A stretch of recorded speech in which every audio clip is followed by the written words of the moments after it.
कहीं रहो, मौत तो तुम्हें आकर रहेगी, खा मजबूत कलों में रहो।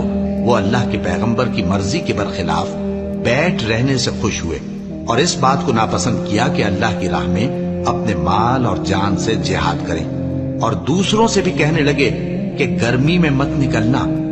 इनसे कह दो कि दोज़ख की आग इससे कहीं ज्यादा गर्म है। काश ये इस बात को समझते, और अगर वो निकलने का इरादा करते तो उसके लिए सामान तैयार करते। लेकिन अल्लाह ने उनका उठना और निकलना पसंद ही ना किया, तो उनको हिलने जुलने ही न दिया। और उनसे कह दिया गया कि जहां माजूर बैठे हैं तुम भी उनके साथ बैठे रहो। अगर वो तुम में शामिल होकर निकल भी खड़े होते तो तुम्हारे दरमियान शरारत करते और तुम में फसाद डलवाने की गरज से दौड़े दौड़े फिरते, और तुम में उनके जासूस भी हैं। और अल्लाह जालिमों को खूब जानता है।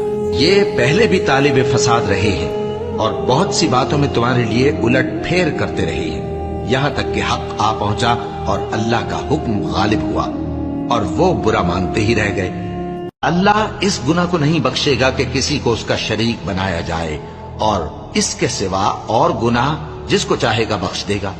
और जिसने अल्लाह के साथ शरीक बनाया तो बेशक वो रस्ते से दूर जा पड़ा।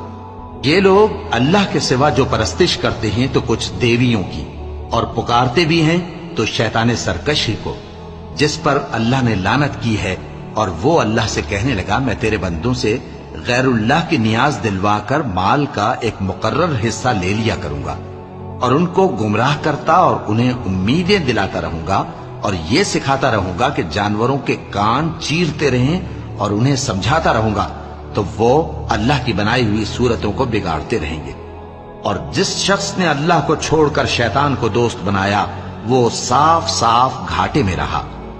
वो उनको वादे देता है और उम्मीदें दिलाता है, और जो कुछ शैतान उन्हें वादे देता है वो धोखा ही धोखा है।